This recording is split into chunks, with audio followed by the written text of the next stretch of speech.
প্রিয় ছাত্রছাত্রীরা, আজকের আমাদের আলোচ্য বিষয় ক্লাস 11 কেমিস্ট্রি, যা তোমাদের প্রথম অধ্যায়ের রসায়নের প্রাথমিক ধারণা অধ্যায়ের একটা ছোট্ট টপিক, যা হচ্ছে মোলার ধারণা। তো এই মোলার ধারণা সম্পর্কে আমাদের আজকে টোটাল ডিসকাস হবে। ভিডিওটাকে স্কিপ না করে পুরোটাই দেখবে, তাহলে মোলার ধারণার সম্পর্কে আর কোনো রকমের ত্রুটি থাকবে না। ঠিক আছে? তো মোলার ধারণা হলো কোনো একটা পদার্থে বা কোনো একটা মৌলের পদার্থ বা কোনো একটা পদার্থকে যদি আমরা তাদের পরিমাপ করি, সেই পরিমাপের এসআই একক হচ্ছে এই মোলার ধারণা। তাহলে আমরা এখানে কি বলতে পারি যে মোল হলো পদার্থের পরিমাপের এসআই একক। তো এই এসআই একক বলেছিলেন কারা?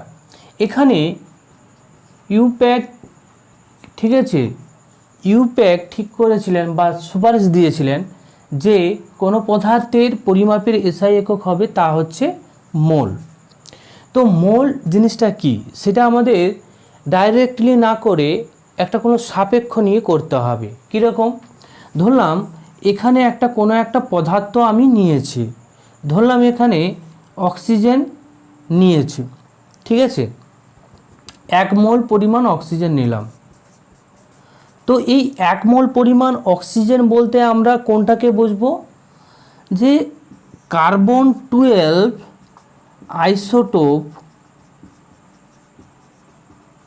ঠিক আছে, কার্বন 12 আইসোটোপের 12 গ্রাম বা 0.012 কেজি পরিমাণ, আরও একবার বলছি, 12 গ্রাম বা 0.012 কেজি পরিমাণ C12 আইসোটোপে যে সংখ্যক কণা অবস্থান করবে, ঠিক আছে, কণার অবস্থান করবে, সেই কণার সংখ্যাটাই হবে এই 1 মোল।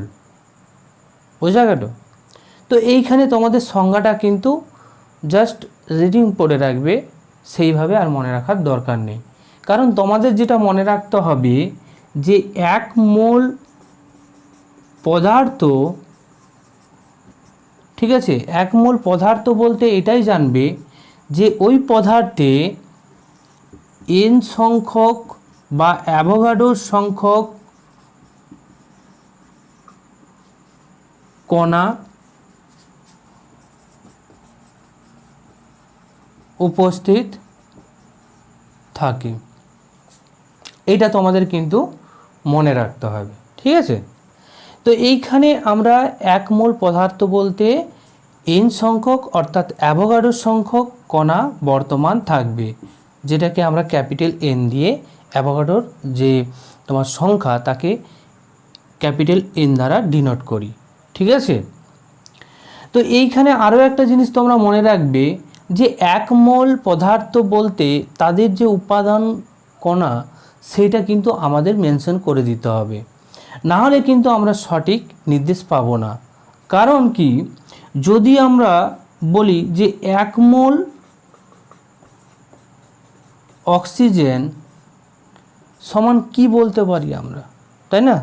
এখানে বলতে পারি যে 1 মোল অক্সিজেন সমান অ্যাভোগাড্রো সংখ্যক কণা উপস্থিত থাকবে, ঠিক আছে? এবার এইখানে দুটো কথা চলে আসবে। কী রকম? যে 1 মোল অক্সিজেন বলতে দুটো জিনিসকে বোঝাবে। 1 মোল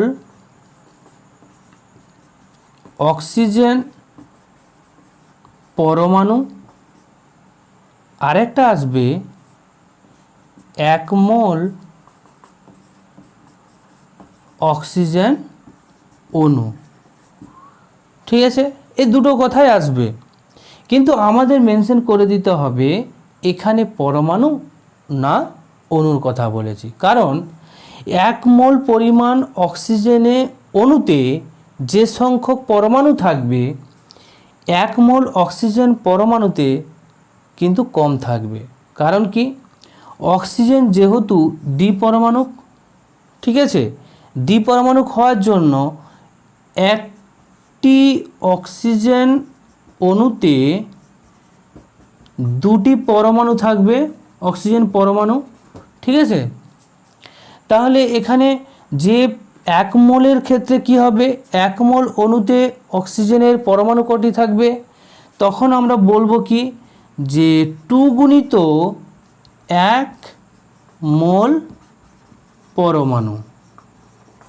আশা করি জিনিসটা বুঝতে পারলে। আরও একবার বলছি যে একটি অক্সিজেন অণুতে পরমাণুর সংখ্যা দুটি হয়, তাহলে 1 মোল অক্সিজেন অণুতে পরমাণুর সংখ্যা কত হবে, 2 গুণিত 1 মোল পরমাণুর সংখ্যা, ঠিক আছে, 1 মোল অক্সিজেন পরমাণুর সংখ্যা। ক্লিয়ার? তো এইভাবে কিন্তু আমাদের উপাদান কণা উল্লেখ করে দিতে হবে, হয় পরমাণু বলো, নয় অণু, নয় আয়ন, ঠিক আছে। 1 মোল অণুতে, অর্থাৎ কোনো একটা পদার্থ নিলাম, তার 1 মোল অণুতে অণুর সংখ্যা কত হবে, অ্যাভোগাড্রো সংখ্যক হবে,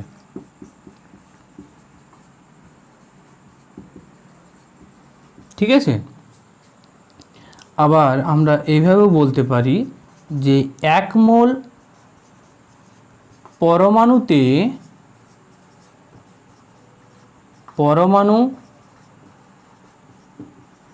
সংখ্যা সেই অ্যাভোগাড্রো সংখ্যকই হবে, ঠিক আছে। আবার আমরা বলতে পারি 1 মোল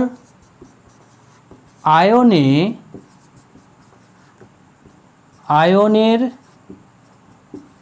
সংখ্যা কত হবে, n সংখ্যক অ্যাভোগাড্রো সংখ্যক, ঠিক আছে। তো এইভাবে কিন্তু আমরা বলতে পারি। ক্লিয়ার? এবারে একটা উদাহরণ দেখাই। তার উদাহরণ দেখার আগে আমরা একটা জিনিস বলে দিই, কি যে 1 মোল কোনো একটা পদার্থ বলতে 1 গ্রাম অণু ওই পদার্থটাকে বোঝাবে, ঠিক আছে। আর 1 গ্রাম অণু বলতে আমরা কি জানি, এটা কিন্তু আগে আমরা ক্লাস করেছি, যদি তোমরা দেখে না থাকো প্লেলিস্ট দেওয়া থাকবে, সেইখান থেকে সংগ্রহ করে নেবে, ঠিক আছে। তো 1 গ্রাম অণু বলতে আবার এইখানে যে পদার্থটা নিচ্ছি তার গ্রাম আণবিক ভর, গ্রাম আণবিক ভর, ঠিক আছে। এখানে 1 দিবে না, 1 নয়, যে পরিমাণ গ্রাম আণবিক ভর হবে সেই গ্রাম আণবিক ভরটাই কিন্তু হবে। যে গ্যাসীয় পদার্থের ক্ষেত্রে কি বলবো, যে 1 মোল কোনো গ্যাসের এসটিপিতে আয়তন 22.4 লিটার, ঠিক আছে, 22.4 লিটার হবে, ঠিক আছে। 1 মোল যে কোনো গ্যাসের, ঠিক আছে, এসটিপিতে আয়তন কিন্তু 22.4 লিটার হয়। এটা ছেড়ে গেছিলাম, এটা একটু তোমরা দেখে নেবে, সংযোজন করে নেবে, ওকে। তো মোল সংখ্যার গণনার ক্ষেত্রে বা মোল সংখ্যা গণনা, এখানে মোল সংখ্যার গণনার ক্ষেত্রে আমরা যদি 1 পরমাণুর ক্ষেত্রে দেখি, প্রথমত যেটা দেখব আমরা 1 পরমাণুর মৌলের বা মৌল সমৃদ্ধ পদার্থের ক্ষেত্রে, ঠিক আছে। এই ক্ষেত্রে কি হবে, এই ক্ষেত্রে মোল সংখ্যা সমান, দেখো এটা ঐকিক নিয়মে আমরা করতে পারি বা ডাইরেক্টলি করতে পারি। মোল সংখ্যা সমান তোমাকে দিয়ে দিল যে W গ্রাম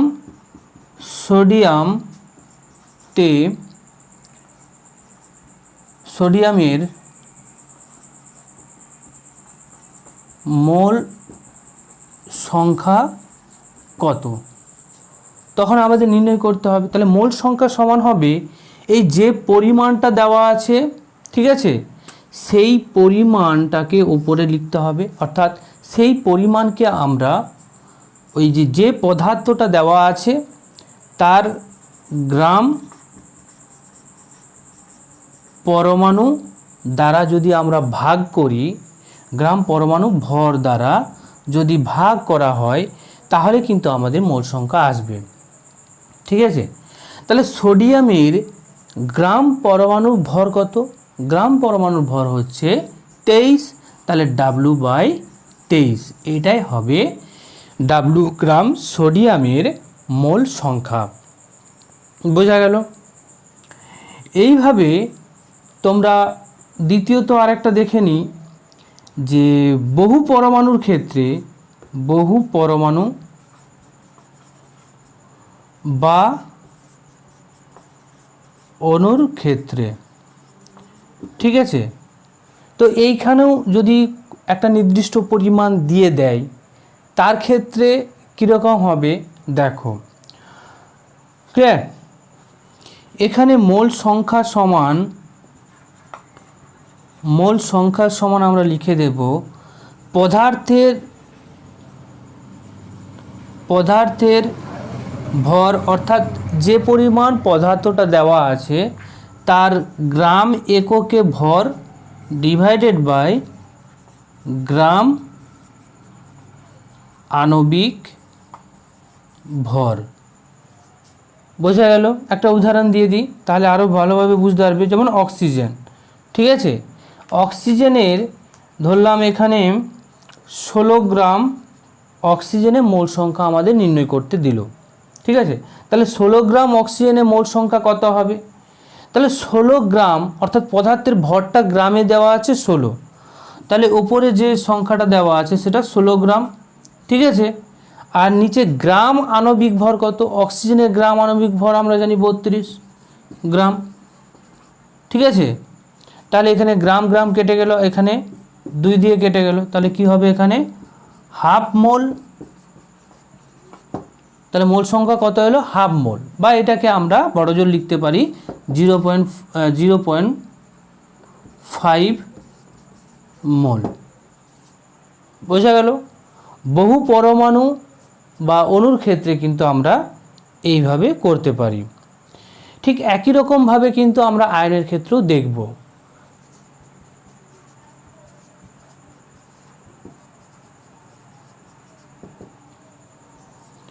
দেখো, আয়নের ক্ষেত্রে যখন আমরা মোল সংখ্যা নির্ণয় করব, ঠিক আছে, মোল সংখ্যা সমান যে পরিমাণ আয়ন দেওয়া আছে সেই পরিমাণ লিখবে, পরিমাণ আয়ন। ঠিক আছে, আর নিচে লিখবে গ্রাম সংকেত ওজন। ঠিক আছে, তাহলে আমরা ক্লোরিনের ক্ষেত্রে যদি দেখি, ধরলাম এখানে ক্লোরিন দেওয়া আছে 70 গ্রাম ক্লোরিন মাইনাস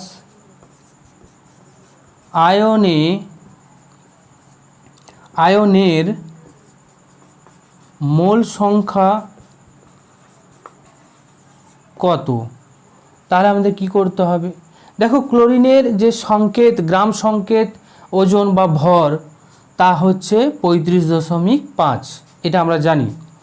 আর পরিমাণটা আয়নের কত দেওয়া আছে? 70 গ্রাম, তাহলে 70/35.5। ক্লিয়ার? এখানে আমরা যদি এটাকে কাটাকাটি করি তাহলে এটা 71 নিয়ে নিচ্ছি কাটাকাটির সুবিধার্থে। ঠিক আছে, এটাকে 71 গ্রাম নিয়ে নিচ্ছি। তাহলে এখানে দেখো 2 দিয়ে কাটাকাটি যাবে, তাই না? তাহলে 2 মোল হচ্ছে, তাহলে মোল সংখ্যা কত আসছে? 2। তো এইভাবে কিন্তু আমরা আয়নের ক্ষেত্রেও মোল সংখ্যা নির্ণয় করতে পারি। ক্লিয়ার?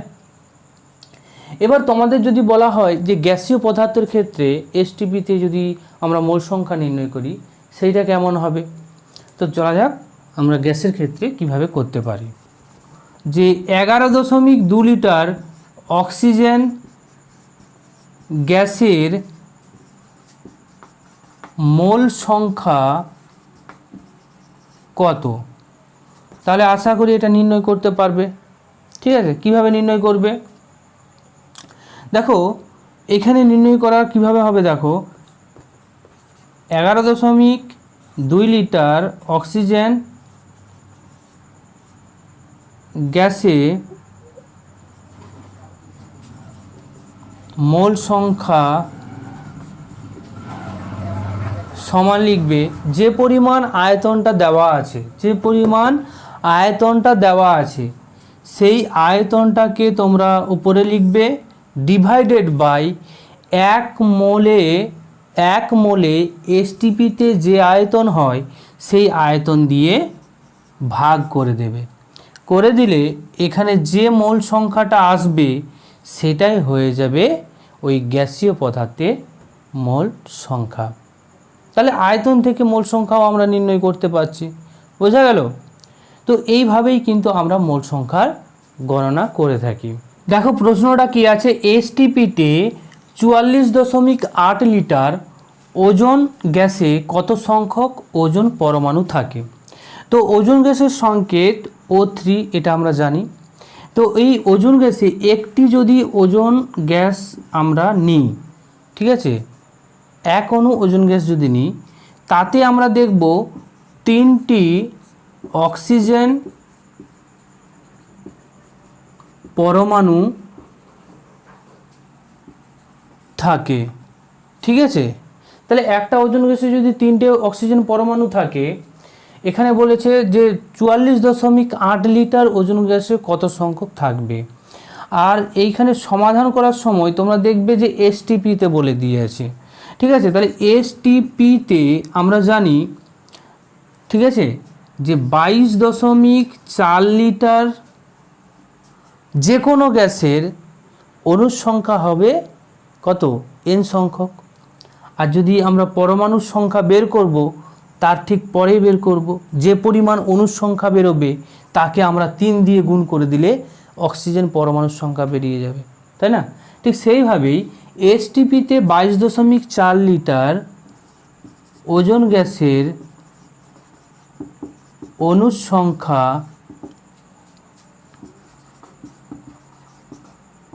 যদি আমাদের 6.022 10⁻23 হয় সংখ্যক, এখানে সংখ্যক লিখবে। ঠিক আছে, তাহলে এখানে ঐকিক নিয়মে আমরা করতে পারি একে কত আর হচ্ছে 44.8 লিটারে কত, আমরা ডাইরেক্ট করে দিচ্ছি। 8 লিটার অক্সিজেন এই ওজন গ্যাসের অণুর সংখ্যা কত হবে? অ্যাভোগাড্রোর সংখ্যক গুণিত 44.8 ডিভাইডেড বাই 22.4। ঠিক আছে, এবারে এই 22.4কে যদি আমরা ভাগ করি 44.8কে, তাহলে কত আসবে? 2 আসবে। তাহলে এখান থেকে আমরা কত পাচ্ছি? 2 ইন্টু অ্যাভোগাড্রোর সংখ্যা এত সংখ্যক বা এতটি, এটা এলো আমাদের অণুর সংখ্যা। তাহলে আমরা বলে দিতে পারি অতএব 44.8 লিটার ওজন গ্যাসে অক্সিজেন পরমাণুর সংখ্যা হবে কত হবে বলো তো? 3 দিয়ে গুণ করতে হবে, 3 ইন্টু যে মানটা আমাদের এসছে এই মানটাকে আমাদের এখানে বসিয়ে দিতে হবে। ঠিক আছে, এরপর এটা গুণ করে যেটা হবে সেটাই তো আমাদের উত্তর হবে, এতটি। ক্লিয়ার? তাহলে এইভাবে কিন্তু আমরা ম্যাথগুলো সলভ করব। ওকে, তাহলে এই ছিল তোমাদের আজকের মূলদ ধারণা ক্লাস। আশা করি বুঝতে পেরেছো। তোমাদের দেখবে ডিসক্রিপশন বক্সে এইরকম 2-3টে অঙ্ক আমি দিয়েছি, তোমরা যদি পারো সেইখান থেকে বাকিগুলো করে দেখবে। যদি না পারো সেটা কমেন্ট বক্সে জানাবে, অবশ্যই পরের ক্লাসে করিয়ে দেব। ওকে, থ্যাংক ইউ।